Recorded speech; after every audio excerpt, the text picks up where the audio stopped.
Good evening, friends. Today is the second part of my video Career in Economics.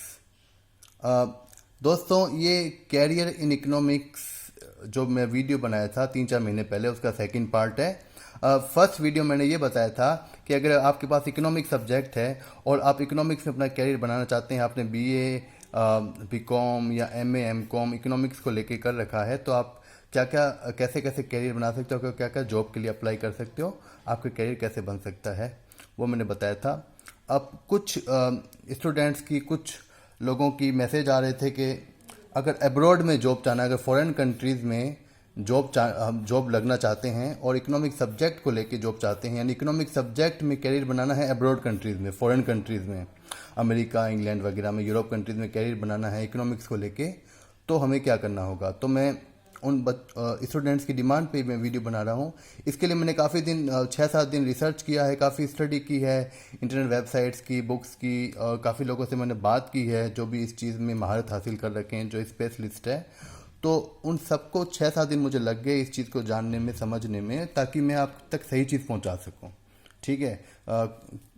तो सबसे पहले मैं आपको स्टेप बाय स्टेप कुछ चीज़ें बताऊंगा. अगर आप शुरू से इस वीडियो क्लास तक ध्यान से देखना, आपके हो सकता है ये बहुत काम आएगा. अगर आप जॉब चाहते हो तो आपको कुछ मदद मिलेगी जरूर. देखना इस वीडियो से आपको. सबसे पहले, अगर you want job in foreign countries with economic subject, you must have some minimum qualification. यानी अगर आप विदेशों में जॉब चाहते हो करना, कैरियर बनना चाहते हो फॉरेन कंट्रीज के अंदर, तो आपके पास क्या क्या क्वालिफिकेशन कम से कम होनी चाहिए. तो वो है, या तो आपने बीए ऑनर्स किया है इकोनॉमिक्स के अंदर. बीए दो तरह का होता है, एक सिंपल बीए होता है और एक बीए ऑनर्स होता है. तो मैं बीए सिंपल की बात नहीं कर रहा हूँ, पास कोर्स की बात नहीं कर रहा हूँ जिसमें 3 सब्जेक्ट होते हैं, इकोनॉमिक्स के अलावा 2 सब्जेक्ट और होते हैं. मैं उस बीए ऑनर्स की बात कर रहा हूँ जिसमें इकोनॉमिक सब्जेक्ट ही होता है और जिसकी ज़्यादातर फोकस जो होता है इकोनॉमिक्स के ऊपर होता है. ठीक है. या दूसरा होता है एमए इन इकोनॉमिक्स, यानी master of arts in economics. Master degree हो या पोस्ट ग्रेजुएशन होनी चाहिए आपकी इकोनॉमिक्स के अंदर.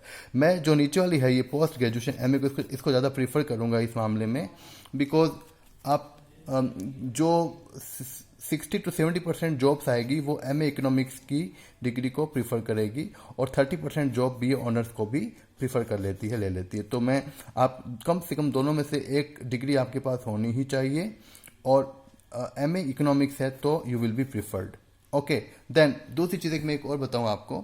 अगर जो बच्चे अभी तक एमए इकोनॉमिक्स में नहीं कर रखा या बीए ऑनर्स नहीं किया, 12th पास ही किया रिसेंटली उन्होंने, और वो करेंगे ये कोर्स, तो मैं ये प्रीफर करूंगा उनको, ये चीज़ उनको रिकमेंड करूंगा कि आप ये जो स्टडी है एमए इकोनॉमिक्स या बीए ऑनर्स इकोनॉमिक्स जो है वो इंग्लिश मीडियम में करें. इंग्लिश मीडियम में करें, because you are going to do job in foreign countries, not in India. You want job in foreign countries, और फॉरेन कंट्रीज में जो आपके काम आएगी वहाँ पे कम्युनिकेशंस में, आपकी जॉब में, वो इंग्लिश ही काम आएगी. तो अगर आपने ये जो डिग्रीज है इंग्लिश मीडियम में कर रखी है तो आपको बहुत फ़ायदा मिलेगा वहाँ पे. कम्युनिकेशन में बहुत फ़ायदा मिलने वाला है. आपको अलग से आपको इंग्लिश पढ़नी नहीं पड़ेगी. जैसे हिंदी मीडियम वाले भी यहाँ पे निराश मत होइए. अगर आपने हिंदी मीडियम में भी ये डिग्रीज कर रखी है तो भी कोई निराश होने की बात नहीं है. लेकिन आपको हिंदी मीडियम वालों को 3 महीने या 6 महीने का इंग्लिश स्पोकन का कोर्स अलग से करना पड़ेगा, बिकॉज वहाँ के लिए इंटरव्यू होते हैं और इंटरव्यू इंग्लिश मीडियम में होते हैं. तो अगर आपके इंग्लिश स्पोकन नहीं कर रखा है, या इंग्लिश आपको बोलनी, समझनी और इंग्लिश में कम्युनिकेट करना नहीं आता है, तो आपको बहुत दिक्कतों का सामना करना पड़ेगा. ठीक है. तो I will prefer here English medium studies.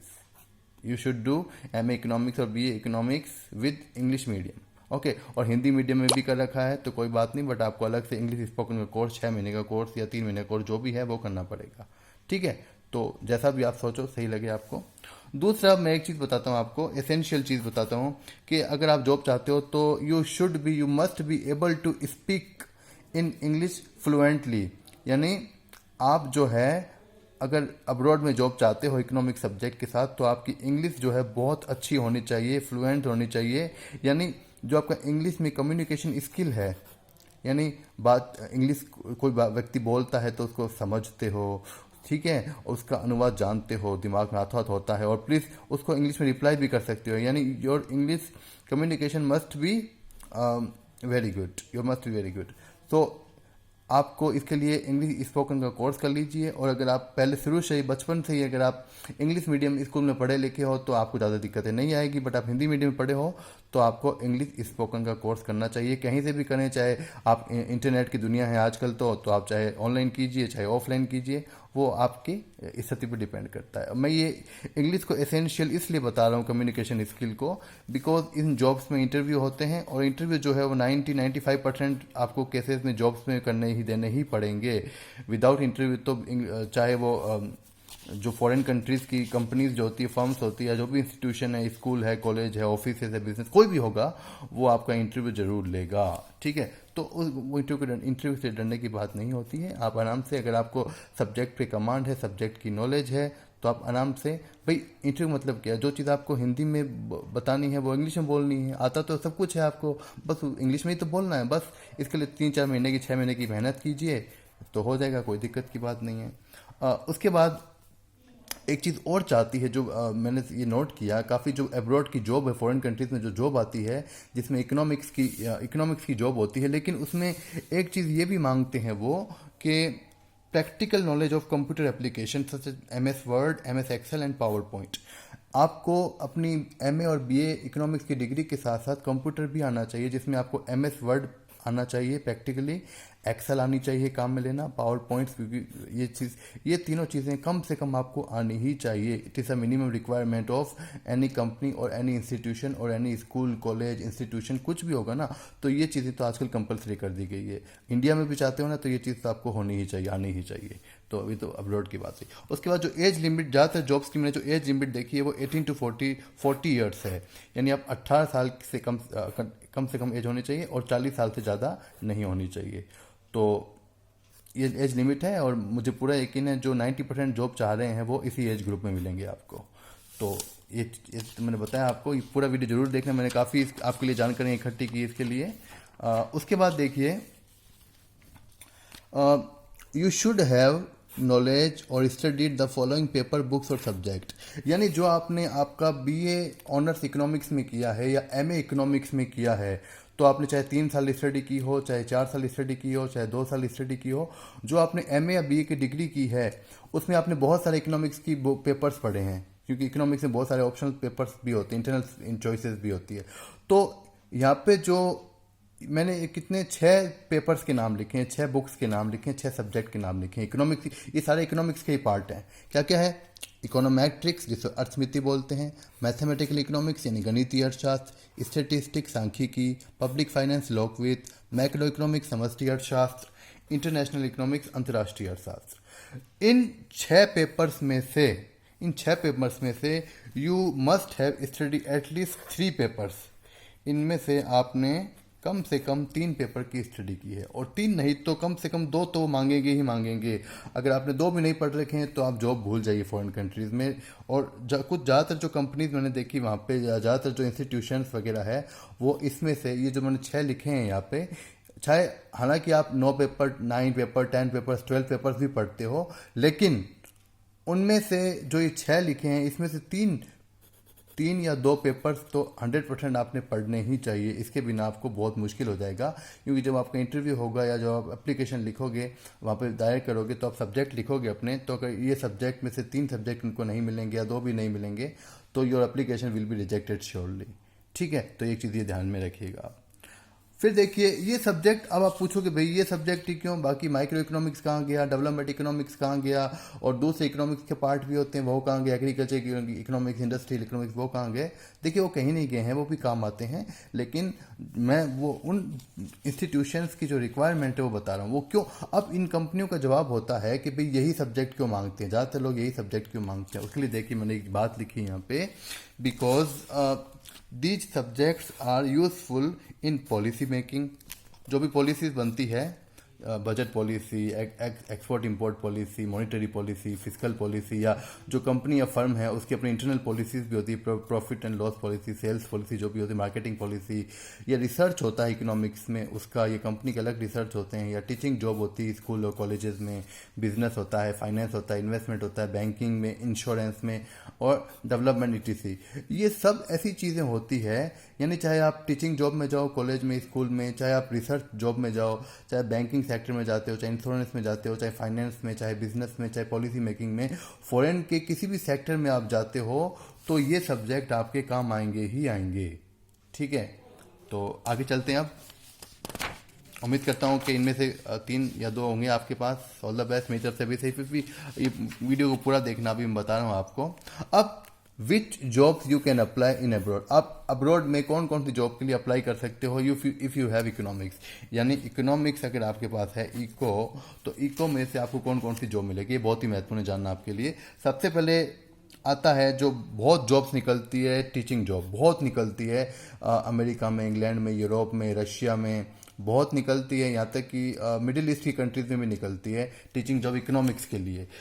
School के भी आती है अब्रॉड की, और यूनिवर्सिटी में भी आती है। ठीक है, तो एक तो आप टीचिंग जॉब के लिए अप्लाई कर सकते हो। ठीक है, दूसरा इकोनॉमिक रिसर्चर, आपने रिसर्चर बनना चाहते हो तो इसके लिए आपने या तो पीएचडी कर रखी हो इकोनॉमिक्स के किसी टॉपिक को लेके, या रिसर्च में स्कूल लेवल पे, कॉलेज लेवल पे, या कोई इकोनॉमिक पॉलिसी लेवल पे रिसर्चर भी अगर आप में हैं क्वालिफिकेशन, तो आप रिसर्चर की पोस्टें भी आती है कुछ, लेकिन ये थोड़ी बहुत कम आती है, इसकी संख्या बहुत कम होती है, तो लेकिन ये भी आपके पास एक ऑप्शन होगा। देन डाटा एनालिसिस्ट, ये बहुत ही एमर्जिंग जॉब है आजकल बिजनेस में, फाइनेंस में, इन्वेस्टमेंट में इसकी बहुत ज़्यादा डिमांड होती है। और इसके लिए आपको जो सब्जेक्ट जो मांगते हैं वो स्टेटिस्टिक्स जो है आपका, ठीक है, और जो इकोनोमेट्रिक्स है, इकोनोमेट्रिक्स, ये आपकी जो मैथमेटिकल इकोनॉमिक्स है। अगर आपने स्टेटिस्टिक्स और इकोनोमेट्रिक्स और मैथमेटिकल इकोनॉमिक्स में महारत हासिल कर रखी है, ये सब्जेक्ट भी हैं आपके पास, तो आपको डाटा एनालिसिस की बहुत अच्छी जॉब मिलेगी, जिसमें आजकल तो बहुत ज़्यादा अर्निंग है, और ये एक एमर्जिंग जॉब है। फॉरेन कंट्रीज़ में बहुत ज़्यादा डिमांड हो रही है आजकल इस पोस्ट के लिए इकोनॉमिक्स में, अगर किसी के पास ये सब्जेक्ट में अच्छा खासा कर रखा है। ठीक है, देन आता है आपके पास इकोनॉमिस्ट बनना चाहते हो, आप भी अर्थशास्त्री बनना चाहते हो इंटरनेशनल लेवल के ऊपर, तो आपका पीएचडी होनी चाहिए। आपने पीएचडी कर रखी है इकोनॉमिक्स से किसी टॉपिक पे, तो इकोनॉमिक्स की पोस्ट के लिए भी आप अप्लाई कर सकते हो। वहाँ की जो कुछ यूनिवर्सिटीज़ है, कुछ इंस्टीट्यूशंस हैं जो इकोनॉमिक्स को बढ़ावा देते हैं, तो वो आपको अप्लाई करा के वहाँ पे बुला सकते हैं, बट ये बहुत ही कम होता है, रेयर केस में होता है। देन आता है इंडियन फॉरेन सर्विस। देखिए, आपको फॉरेन में सर्विस करनी है, लेकिन इंडिया की सरकार के थ्रू करनी। कैसे? आप आईएएस का एग्ज़ाम दोगे, यानी इंडियन एडमिनिस्ट्रेटिव सर्विस दोगे, या आईईएस इंडियन इकोनॉमिक सर्विस दोगे, तो इसके अंदर आपको ऑप्शन बनने पड़ते हैं कि चाहे आप जिला कलेक्टर बन सकते हो, पुलिस वाली सेवा में जा सकते हो, फॉरेन सर्विस में जा सकते हो। इसमें एक ऑप्शन फॉरेन सर्विस भी होता है, इंडियन फॉरेन सर्विस। इसके अंदर क्या होता है कि जो इंडिया की एम्बेसीज है उसमें जॉब मिलती है। जैसे इंडिया की एम्बेसी अमेरिका में, इंग्लैंड में, यूरोप में, हर जगह होती है, तो एम्बेसीज में जॉब मिलती है, और ये बहुत अच्छी जॉब होती है, और विदेशों में ही जॉब लगती है, अब्रॉड कंट्रीज में ही लगती है। तो लेकिन इसके लिए आपको आईईएस क्रैक करना पड़ता है।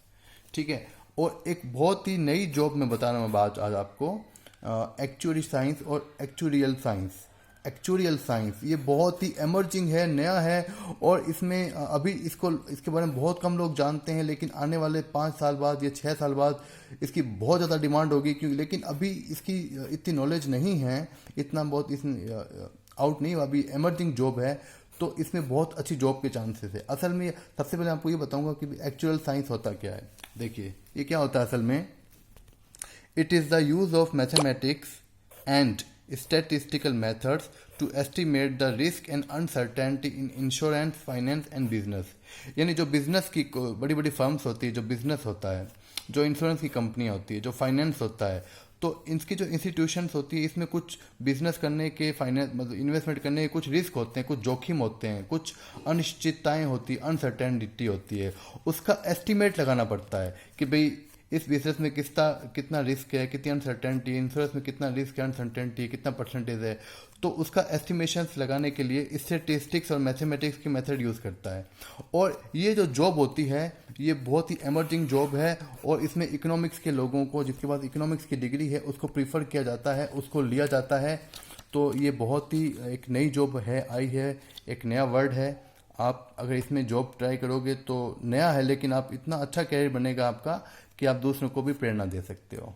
ठीक है, अब हाउ टू अप्लाई जॉब्स। अब मैं आपको ये बताऊंगा कि अगर आपको विदेश, मान लो आपने सब कुछ कर लिया है, आपने डिग्री भी पूरी कर ली है, आपके पास क्वालिफिकेशंस भी है, इंग्लिश बहुत अच्छी कर ली है, कंप्यूटर एप्लीकेशन का नॉलेज है, सब कुछ है आपके अंदर, अब आपको अप्लाई कहाँ करना है? तो देखिए, इंटरनेशनल जॉब्स के लिए कुछ वेबसाइट्स में बता रहा हूँ, हालांकि इतनी नहीं है, हालांकि 100-200 वेबसाइट्स है, लेकिन जो सबसे ज़्यादा जॉब्स जिन पे अपडेट होती रहती है वो कुछ वेबसाइट बता रहा हूँ आपको। फॉरेन कंट्रीज में जो भी जॉब आएगी, चाहे वो किसी भी सेक्टर की जॉब हो, किसी भी सेक्टर की जॉब हो, चाहे वो टीचिंग की जॉब हो, चाहे वो रिसर्चर की जॉब हो, डाटा एनालिसिस की जॉब हो, चाहे इकोनॉमिक्स हो, चाहे वो एक्चुअरी की जॉब हो, कोई भी जॉब होगी ना फॉरेन कंट्रीज़ की जिसमें आप इकोनॉमिक्स से जा सकते हो, अपना कैरियर बना सकते हो, तो वो मैंने कुछ लिखी है। एक तो आप साइट है मॉन्स्टर वर्ल्ड वाइड नाम की साइट खोला, वो www मैं नहीं लगा रहा हूँ यहाँ पे, आप सिर्फ इतना लिख देना मॉन्स्टर वर्ल्ड वाइड, तो इस पर आपकी साइट खुलेगी। इस पर आपको फॉरेन कंट्रीज़ की जॉब जो मिलेगी सब मिलेगी, इसमें इकोनॉमिक्स के अलावा 2 सब्जेक्ट की जॉब भी आएगी, सब आपको डिटेल मिलेगी। देन गोइंग ग्लोबल नाम की वेबसाइट भी आप यूज़ कर सकते हो, देन जूबल यूज़ कर सकते हो, CareerJet, Indeed worldwide, CareerBuilder and go abroad. ये कुछ मैंने साइट्स लिखी है, आप नोट कर सकते हो। इनकी डिटेल आपको इंटरनेट पे भी मिल जाएगी, गूगल पे सर्च करोगे तो, कोई बड़ी बात नहीं है। तो ये वो वेबसाइट्स है, अगर आपने सब कुछ डिग्री वगैरह सब कुछ कर लिया है, आपको जाना ही है, पासवर्ड वगैरह सब बना लिया है, तो आप इन वेबसाइट पे जाके अप्लाई कीजिए, और आपको जो कंपनी होगी अपने हिसाब से वहाँ पे इंटरव्यू के लिए, या जो भी इंटरव्यू तो आजकल ज़्यादातर ऑनलाइन भी हो जाता है, ठीक है, नेट से घर बैठे भी, लेकिन वो आपको बुला भी सकती है। तो आप इन साइट्स पे जाइएगा, तो you will get some information and knowledge. So आप इस वीडियो को बिल्कुल इतना लाइटली मत लेना, मैंने इसके लिए काफ़ी आपके लिए चीज़ें इकट्ठी की है, मैंने 6-7 दिन इसके ऊपर मेहनत की है। और all the best for your future. मैं प्रे करता हूँ गॉड से कि आपको आपकी मनोकामना ज़रूर पूरी हो। एंड इससे कोई भी आपको क्वेश्चन मुझसे पूछना हो, इकोनॉमिक्स में कुछ आपको चीज़ें मुझसे डाउट्स पूछने हो, बिकॉज मैं इकोनोमेट्रिक्स में आपको हेल्प कर सकता हूँ, स्टेटिस्टिक्स में, मैथमेटिकल इकोनॉमिक्स में, मैक्रो में, जो भी आपकी नीड हेल्प, आपको कुछ डाउट्स है तो आप यू कैन आस्क मी, आप मुझे पूछिएगा कमेंट करके। Thank you and all the best. जय हिंद, जय भारत।